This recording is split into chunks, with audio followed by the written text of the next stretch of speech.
Aqui, no meio das profundezas do Oceano Índico, a centenas de quilômetros da ilha de Madagascar, encontra-se a ilha Tromelin, um pedaço de terra completamente plano, onde não existe sequer uma única árvore, com seu ponto mais alto alcançando apenas 7 metros, sem água potável e sem qualquer sombra para se proteger do sol escaldante.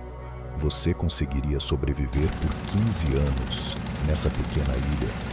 Foi exatamente essa pergunta que deu início a uma das mais impressionantes histórias de sobrevivência da história. Era o ano de 1761. O navio mercante francês Lutil partiu da ilha de Madagascar em direção a Maurício, levando a bordo uma tripulação de 142 pessoas e cerca de 160 escravizados escondidos nos porões. No entanto, ao fim de uma noite, a embarcação foi surpreendida por uma forte tempestade e acabou atingindo os recifes rasos desta ilha, partindo-se em pedaços. Naquela noite escura, uma tragédia terrível aconteceu.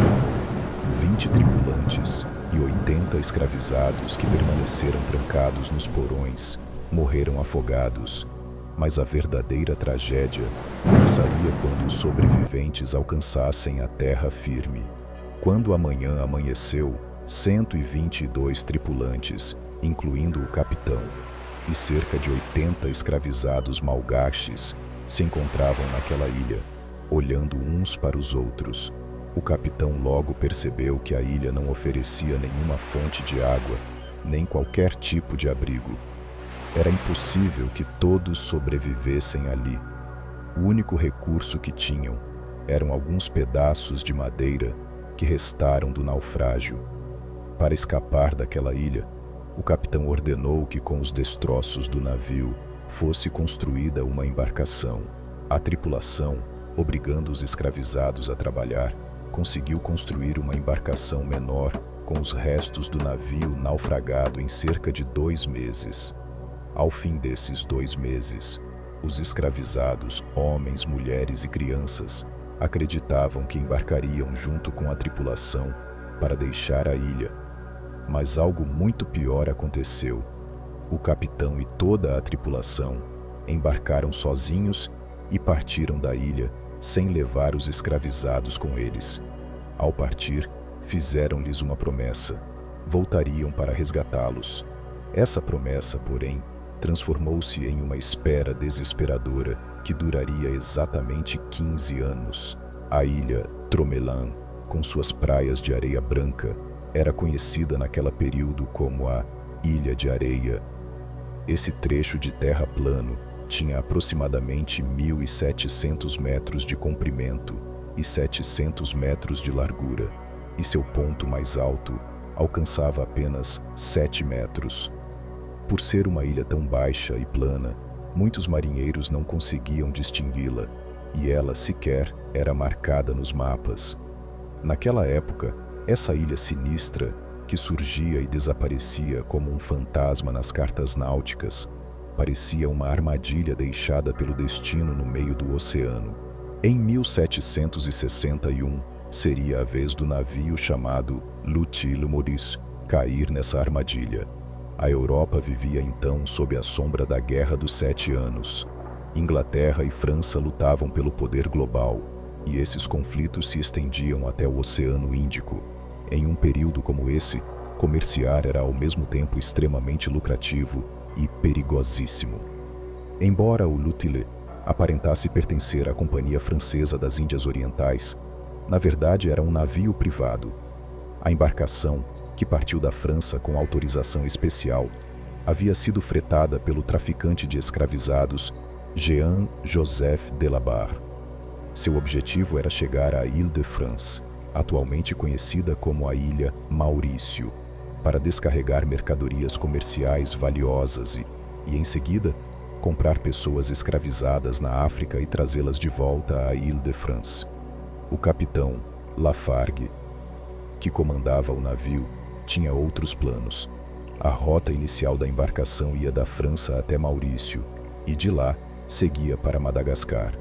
Porém, O capitão já sabia que o governador francês de Maurício havia proibido o tráfico de pessoas escravizadas. Mesmo assim, Lafargue era um homem astuto que não se importava com essas proibições.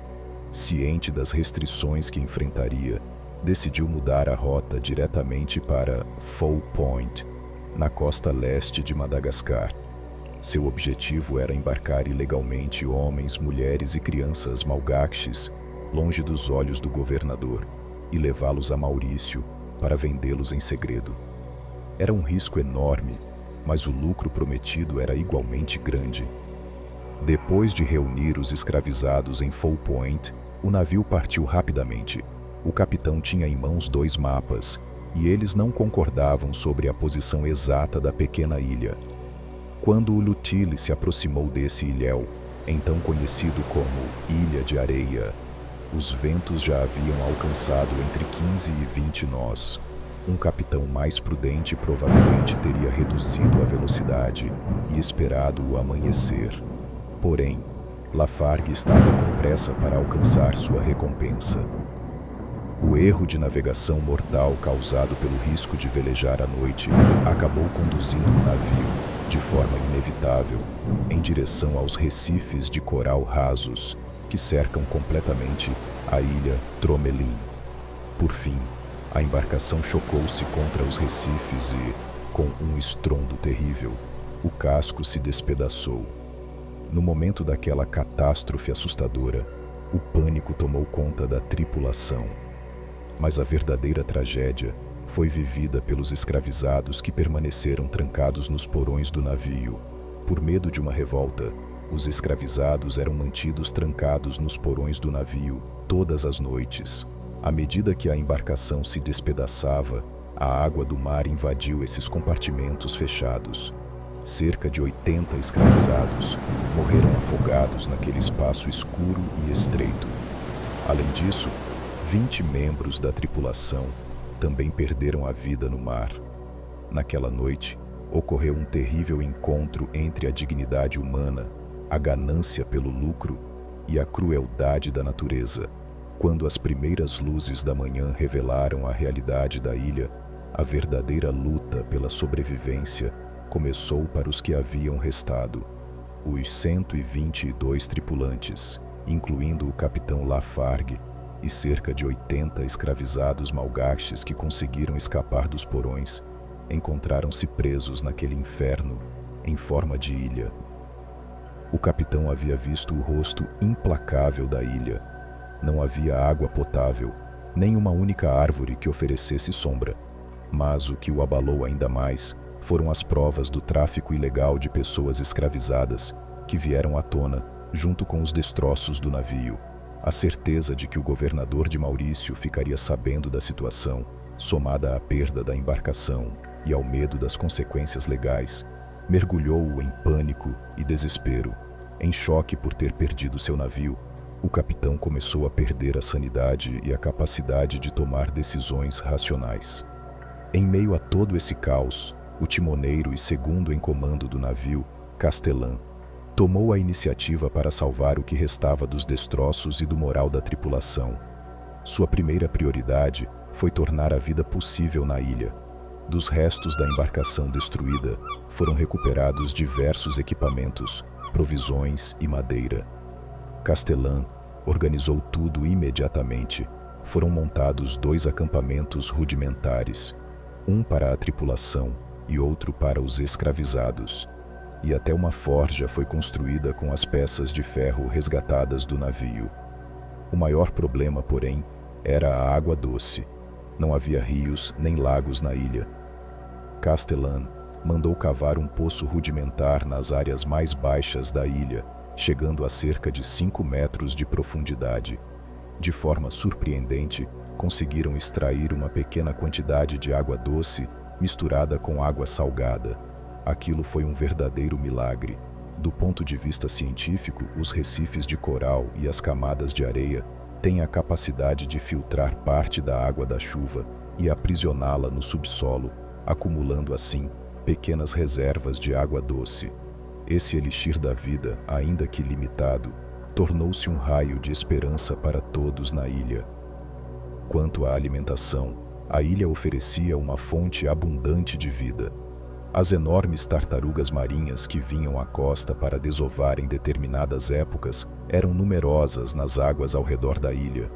Seus ovos e sua carne tornaram-se uma importante fonte de proteína. As aves marinhas, especialmente as andorinhas do mar e as gaivotas, faziam seus ninhos no único ponto elevado e sem árvores da ilha. Seus ovos e até elas próprias também passaram a servir como alimento. Os caranguejos das praias completavam o cardápio. A divisão de tarefas era rigorosa. Enquanto tripulantes e escravizados tentavam sobreviver com o que restara dos destroços, trabalhavam sem parar para construir a nova embarcação, a única esperança de um futuro além daquela ilha. No entanto, as condições implacáveis de Tromelan continuavam a testar os sobreviventes. O calor extremo, a alimentação insuficiente e a falta de proteínas fizeram com que, nos primeiros 2 meses, cerca de 20 escravizados, especialmente crianças e homens, perdessem a vida. Dos 80 iniciais, restava agora um grupo de aproximadamente 60 pessoas. Castellan sabia que sobreviver na ilha com recursos tão limitados era impossível a longo prazo. A única chance que tinham era construir um novo navio com os restos do Lutil naufragado. Após 2 meses de um esforço inacreditável, com os escravizados trabalhando lado a lado, finalmente conseguiram construir uma embarcação. Ao fim desse período, cerca de 60 escravizados malgaches que haviam sobrevivido acreditavam que embarcariam naquele novo barco, construído por todos, para deixar a ilha juntos. Havia esperança. No entanto, a decisão que o capitão Castellan estava prestes a tomar escreveria uma das histórias de abandono mais cruéis da história da humanidade. A tripulação embarcou no navio sem levar os escravizados com eles. Deixaram-nos na ilha, entregues à própria sorte, com apenas uma pequena quantidade de mantimentos. Ao partir, Castellan prometeu que voltaria para resgatá-los. Essa promessa, porém, marcaria o início de uma espera desesperadora que duraria exatamente 15 anos. Quando o capitão Castellan e a tripulação deixaram a ilha naquela embarcação, os olhares impotentes dos cerca de 60 escravizados malgaches que ficaram para trás ficariam gravados para sempre em suas consciências. Aquela promessa feita no meio do oceano era apenas um consolo vazio ou uma promessa que Castellan realmente esperava cumprir, mas que estava além de suas forças.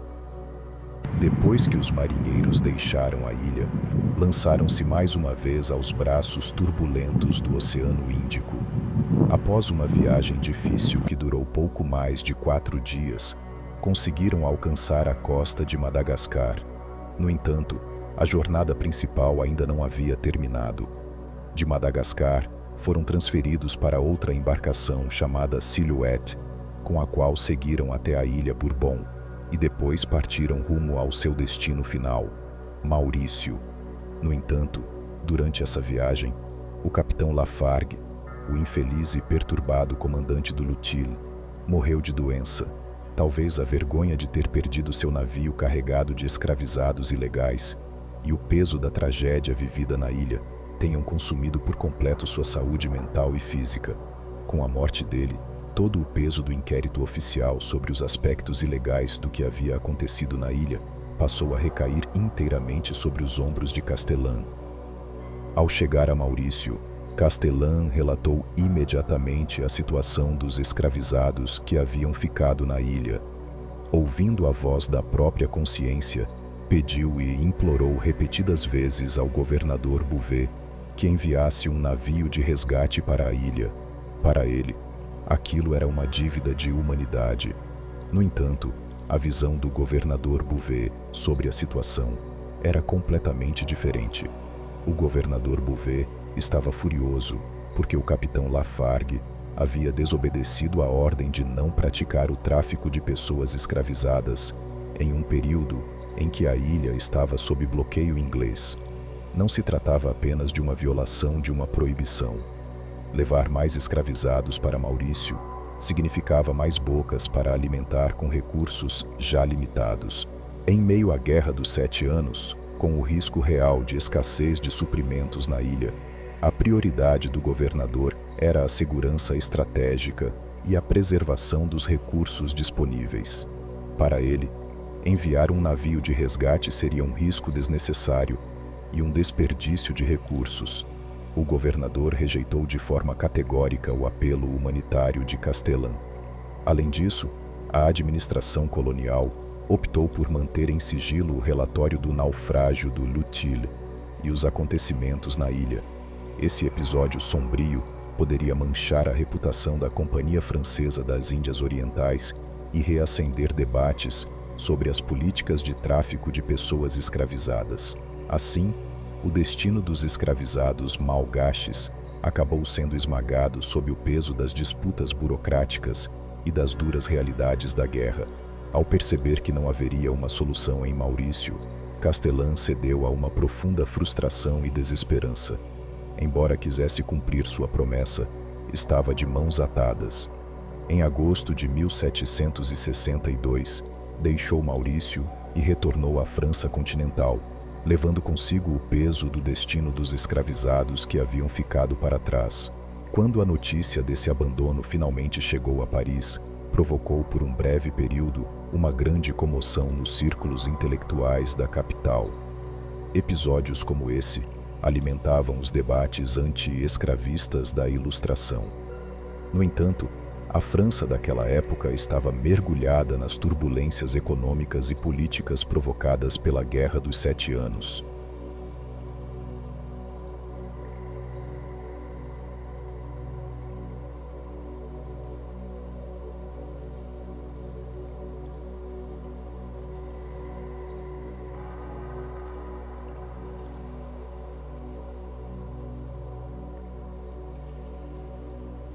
A ilha Tromelin havia se transformado, para os escravizados malgaches deixados para trás, em um monumento concreto de desespero e traição. Eram cerca de 60 pessoas, mulheres, homens e crianças. Todos se perguntavam se a promessa de "voltaremos" não passara de uma mentira. Nos primeiros dias, conseguiram se virar com os mantimentos deixados pelo navio que partira. Porém, aquilo não era uma fonte infinita. Na ilha, com exceção da água potável, eles teriam de prover por conta própria tudo o que fosse necessário para sobreviver. Felizmente, o poço rudimentar mandado cavar por Castelã continuava a fornecer, ainda que de forma limitada, água doce. Essa água era vital para suas vidas. Durante o dia, estavam expostos ao sol escaldante. À noite ficavam à mercê dos ventos do oceano.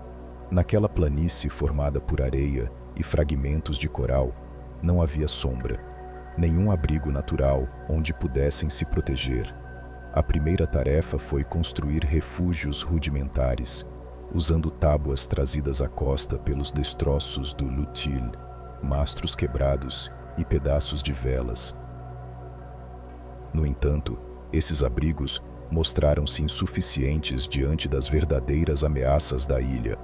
Essa região do Oceano Índico fazia parte da rota dos ciclones. Todos os anos, tempestades devastadoras e ondas gigantes castigavam a ilha. Para se proteger dessas tempestades, os escravizados demonstraram uma resistência e uma determinação extraordinárias, utilizando os materiais restantes dos destroços do navio afundado. Enterrados na areia, cavaram fossos no solo, reforçaram-nos com terra e com blocos de coral calcificado de vários tamanhos encontrados ao redor da ilha, criando abrigos semi-subterrâneos. Essas estruturas tornaram-se o único lugar capaz de protegê-los tanto do sol escaldante quanto da força destrutiva dos psíquicos. Para fazer fogo, utilizavam o sílex encontrado na ilha e queimavam os pedaços de madeira recuperados dos destroços. A alimentação era a maior luta diária que enfrentavam. Os recifes de coral ao redor da ilha e o mar aberto lhes forneciam sustento. As enormes tartarugas marinhas que vinham à ilha para desovar em determinadas épocas tornaram-se a principal fonte de proteína. Sua carne e seus ovos eram coletados e compartilhados com cuidado. As aves marinhas que faziam ninhos no ponto mais alto da ilha, a apenas 7 metros acima do nível do mar, eram presas fáceis para eles. Seus ovos, e até as próprias aves, eram essenciais para a sobrevivência. Os caranguejos das praias e os moluscos que conseguiam encontrar nas águas rasas também passaram a fazer parte da dieta. Para pescar, fabricaram varas e linhas rudimentares, com cordas e anzóis recuperados dos destroços. Para continuar vivos, desenvolveram uma impressionante divisão de tarefas e um forte espírito de comunidade. Enquanto as mulheres administravam a água e os alimentos, as crianças recolhiam ovos e caranguejos. Os homens caçavam as tartarugas maiores, reforçavam os abrigos e vigiavam constantemente o horizonte. Todos tinham uma função. Dias, noites, meses e anos se passaram. Cada novo dia parecia a repetição do anterior. Acordar, procurar comida, buscar água, observar o horizonte. Mas a natureza era implacável. Ciclones, doenças e as duras condições de vida foram, aos poucos, reduzindo o número do grupo. Com o passar dos anos, algumas crianças sucumbiram às doenças. Alguns idosos não conseguiram suportar o peso do desespero. Outros acabaram vítimas da fúria dos ciclones. Cada pessoa que morria tornava-se, para os que ficavam, um luto e um monumento de perda. Eles enterravam os mortos em sepulturas simples, cavadas na areia da ilha. Esses túmulos tornaram-se provas silenciosas de que, naquele lugar, vidas humanas haviam existido e sido perdidas. À noite, dormiam em seus abrigos rudimentares, reuniam-se uns aos outros, buscando força no calor e na presença coletiva. Em suas mentes, talvez houvesse lembranças de seus lares em Madagascar, talvez os sonhos de um resgate que um dia chegaria. Mas, ao amanhecer, eram obrigados a encarar a realidade. A ilha Tromelin era para eles uma prisão. No horizonte havia apenas o oceano infinito e a promessa de uma espera desesperançada.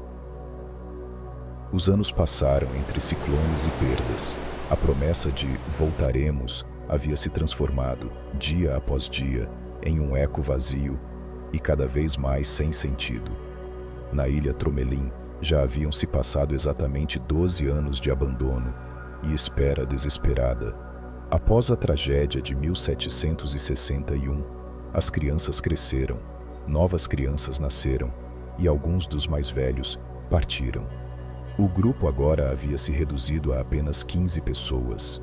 Esses sobreviventes, ao longo dos anos, adaptaram-se ao ritmo implacável do oceano, aos ciclones da ilha e à esperança que diminuía a cada dia.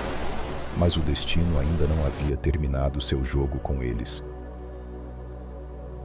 Era o ano de 1773. Muitos anos haviam se passado desde o fim da Guerra dos 7 Anos, e na França, a visão sobre o sistema da escravidão começava a mudar lentamente.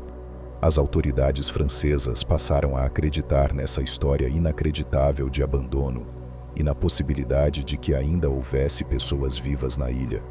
Diante disso, um navio foi enviado em missão de resgate, sob o comando do capitão Jean de Tromelin, ou de Tromelin, conforme os registros.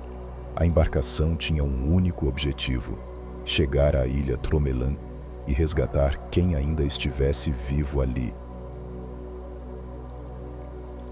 Enquanto o navio avançava pelas vastas águas do Oceano Índico, em 17 de novembro de 1773, eles finalmente avistaram a ilha Tromelin no horizonte. Depois de tanto tempo, seria possível que ainda houvesse alguém vivo ali? Naquele mesmo dia, os escravizados que haviam permanecido na ilha também perceberam algo fora da rotina. No horizonte distante surgiu uma vela. Pela primeira vez em muitos anos, a promessa de voltaremos talvez pudesse, enfim, transformar-se novamente em esperança. O navio aproximou-se da ilha. Na praia, viram figuras acenando e gritando. Sim, ainda havia sobreviventes. Depois de 12 anos, o resgate finalmente havia chegado. Mas a natureza não permitiria que essa esperança se concretizasse tão facilmente. Justo quando o navio de resgate se aproximava o suficiente da ilha e se preparava para baixar os botes, o lado implacável do Oceano Índico se revelou de repente. Uma violenta tempestade irrompeu de forma inesperada. Ondas gigantes transformaram o mar em um verdadeiro inferno, enquanto os ventos ameaçavam destruir os mastros da embarcação. O capitão Drones foi obrigado a tomar uma decisão difícil: continuar a tentativa de resgate, colocando o navio e a tripulação em risco, seria um ato suicida. Como um marinheiro experiente, que conhecia bem o mar e as condições climáticas da região, ele compreendeu que, naquele momento, era impossível baixar os botes e desembarcar na ilha. Sem comprometer a segurança, o resgate simplesmente não era possível. Em meio à tempestade, o navio ficou circulando ao redor da ilha. A tripulação via, na praia, aquelas pessoas gritando e acenando com esperança. Mas a distância entre eles e as ondas gigantes que se erguiam tornavam qualquer aproximação impossível. Era como se a ilha Tromelan se recusasse deliberadamente a permitir a entrada de seus salvadores. Diante do desespero, o capitão de Tromelan deu um sinal. Com o canhão do navio, foram disparados 6 tiros de advertência em direção à ilha. Uma mensagem clara: nós os vemos, mas não podemos ajudar agora. Voltaremos. Para os que estavam na ilha, porém, aquilo não passou de um ruído distante, um som sem significado. Para eles, aqueles disparos não anunciavam a salvação, mas sim um novo abandono. A tempestade se intensificava e o capitão de Prones tomou a decisão mais dolorosa, pensando na segurança de sua equipe e do navio. O navio começou a se afastar da ilha. Os escravos malgaches na praia, os 15 sobreviventes, viram o navio desaparecer mais uma vez no horizonte diante de seus olhos, enquanto esperavam com esperança. Após 12 anos de espera, o golpe mais cruel da esperança havia sido desferido. O navio havia partido. A promessa não fora cumprida mais uma vez. Na ilha de Tromelan, já havia se passado exatamente 1 ano, desde aquele novembro tempestuoso em que a esperança recebera seu golpe mais cruel. Mas havia algo de que os habitantes da ilha não tinham consciência. O mundo exterior ainda não os havia esquecido por completo. Era o ano de 1774 e um navio da marinha francesa chamado La Sauterelle patrulhava o Oceano Índico. Essa embarcação tinha conhecimento da tentativa fracassada do outro navio, ocorrida 1 ano antes, e dos relatos de que ainda poderia haver pessoas vivas na ilha. As autoridades francesas enviaram mais uma vez um navio de reconhecimento à ilha. Quando La Sauterelle se aproximava da ilha de Tromelan, os que ali viviam voltaram a notar uma vela ao longe, mas desta vez não havia em seus corações aquela esperança ardente de 1 ano antes. Havia apenas uma curiosidade cansada e talvez o pensamento de que aquilo fosse uma brincadeira cruel do destino. O navio aproximou-se da ilha, mas como no ano anterior, o mar estava novamente muito agitado. Ondas gigantes representavam um grande perigo para a embarcação que tentava se aproximar da costa. O capitão foi obrigado a manter o navio a uma distância segura. No entanto, diferentemente do navio do ano anterior, ele não pretendia recuar. Com uma coragem desesperada, ordenou que um bote fosse baixado. Havia 2 marinheiros a bordo. Lutando contra as ondas, eles tentaram se aproximar da ilha. Porém, o mar estava tão violento que o bote virou antes de conseguir chegar à praia. Dos marinheiros que caíram no mar, um conseguiu nadar de volta até o navio, enquanto o outro assumiu um risco incrível e nadou em direção à ilha. Seu objetivo era alcançar a ilha a nado, e estabelecer contato com os náufragos. Após lutar incansavelmente contra as ondas, finalmente pôs os pés nas areias da ilha. Depois de tantos anos, um salvador estava frente a frente com os escravizados que permaneceram na ilha. Pela primeira vez, a esperança se materializava na forma de um ser humano ao lado deles. No entanto, esse esforço heróico terminou de forma trágica. O mar não permitia que os botes se aproximassem da ilha. O marinheiro que conseguiu chegar nadando foi obrigado a permanecer sozinho nas areias da ilha, sob os olhares impotentes de seus companheiros ainda no navio. O navio La Sauterelle afastou-se mais uma vez das águas da ilha Tromelin e desapareceu no horizonte diante dos olhos do marinheiro. Assim, o número de habitantes da ilha aumentou inesperadamente em uma pessoa. Esse corajoso marinheiro francês passou a se encontrar, de repente, naquela ilha esquecida no meio do oceano, ao lado dos escravizados malgaches. Ele próprio agora era um náufrago. Tendo chegado como salvador, tornara-se um daqueles que aguardavam resgate. Vivendo junto com os que estavam na ilha, o marinheiro observou de perto suas técnicas de sobrevivência e as duras condições do lugar. Em vez de se render ao desespero, tomou a iniciativa e decidiu construir uma jangada rudimentar com as últimas peças que restavam do naufrágio do Lutil. Seu objetivo era resgatar a si mesmo e levar consigo alguns dos sobreviventes da ilha. Algum tempo após ter pisado na ilha, em 1775, a jangada construída partiu para o oceano, levando 3 homens e 3 mulheres que haviam sobrevivido ao naufrágio. Talvez esperassem alcançar Madagascar. Talvez sonhassem em encontrar um navio mercante. No entanto, aquela jangada perdeu-se nas profundezas do oceano. Nunca mais houve notícias do marinheiro, nem dos 6 escravizados malgaches que partiram com ele. A jangada, construída com a esperança de salvação, acabou se tornando testemunha de mais uma tragédia nas águas silenciosas da ilha Tromelin. Os que permaneceram na ilha haviam perdido não apenas seus possíveis salvadores, mas também os companheiros que partiram com eles. Esse foi um golpe profundo que praticamente extinguiu suas últimas esperanças. Para eles, o horizonte passou a significar apenas um oceano infinito e a silhueta de salvadores que nunca chegariam. No entanto, o mundo exterior ainda não os havia esquecido completamente. Os calendários marcavam 29 de novembro de 1776. No Oceano Índico, o navio La Dauphine, pertencente à Marinha Francesa, navegava em missão de patrulha sob o comando do capitão Tromelin. Ele já tinha conhecimento das tentativas de resgate fracassadas de 2 anos antes e da história trágica daquela ilha. Naquele período, inclusive, começaram a ser emitidas ordens claras para que os navios que operavam na região investigassem esse antigo episódio.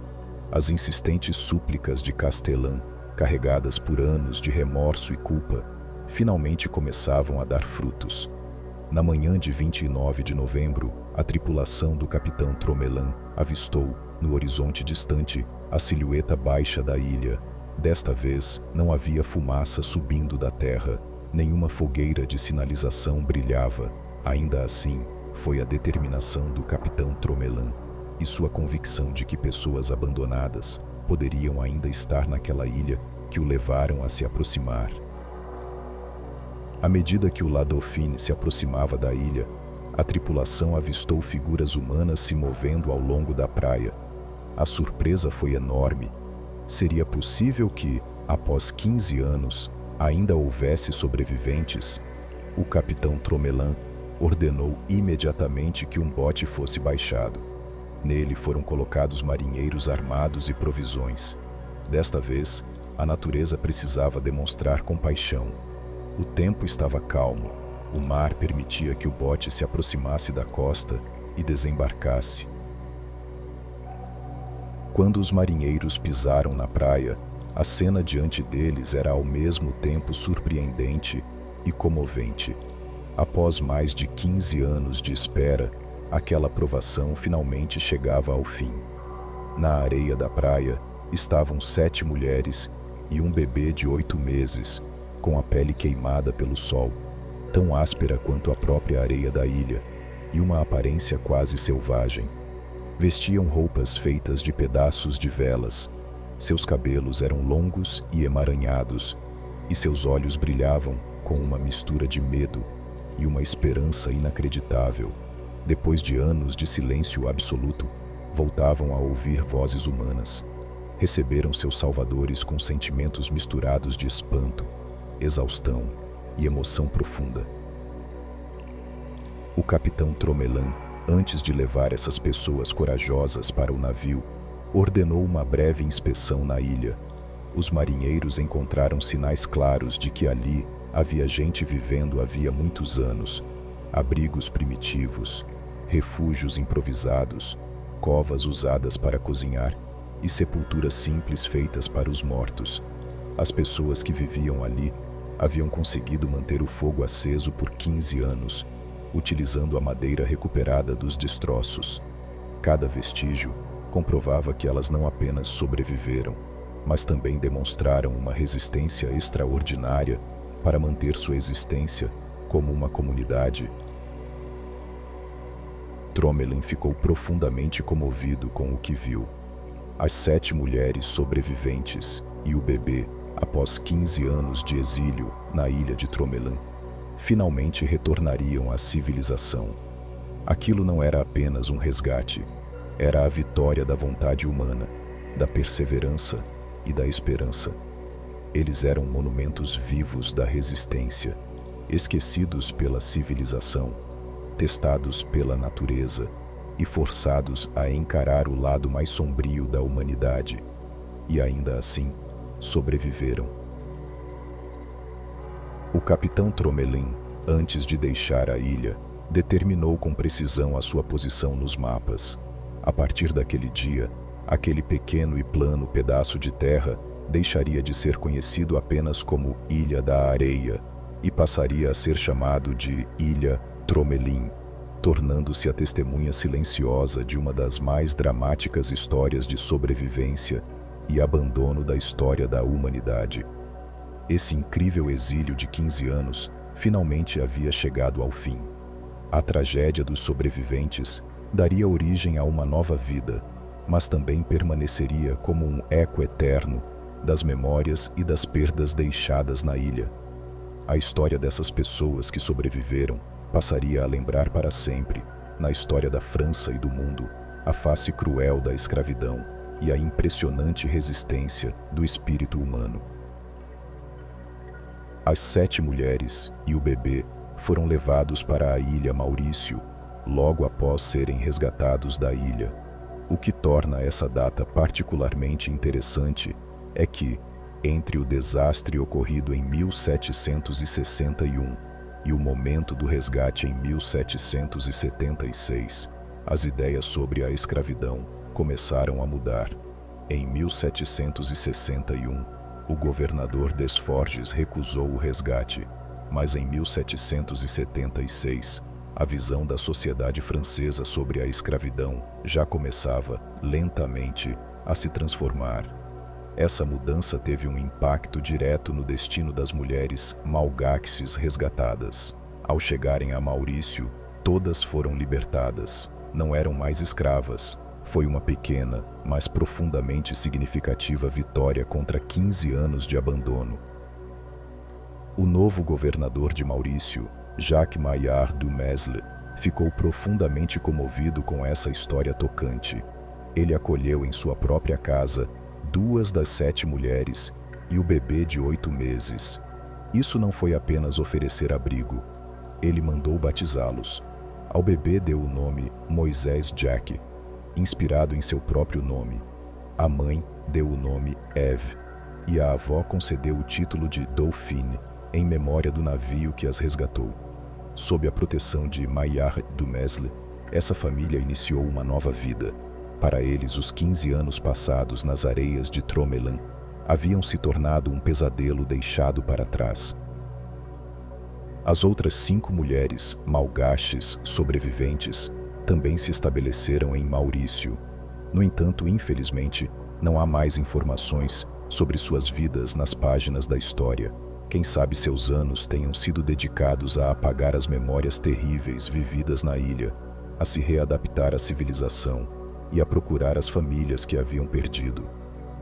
Hoje, em um canto isolado do Oceano Índico, a ilha de Tromelan, cujo nome está para sempre ligado a essa história trágica, continua erguida no meio do oceano.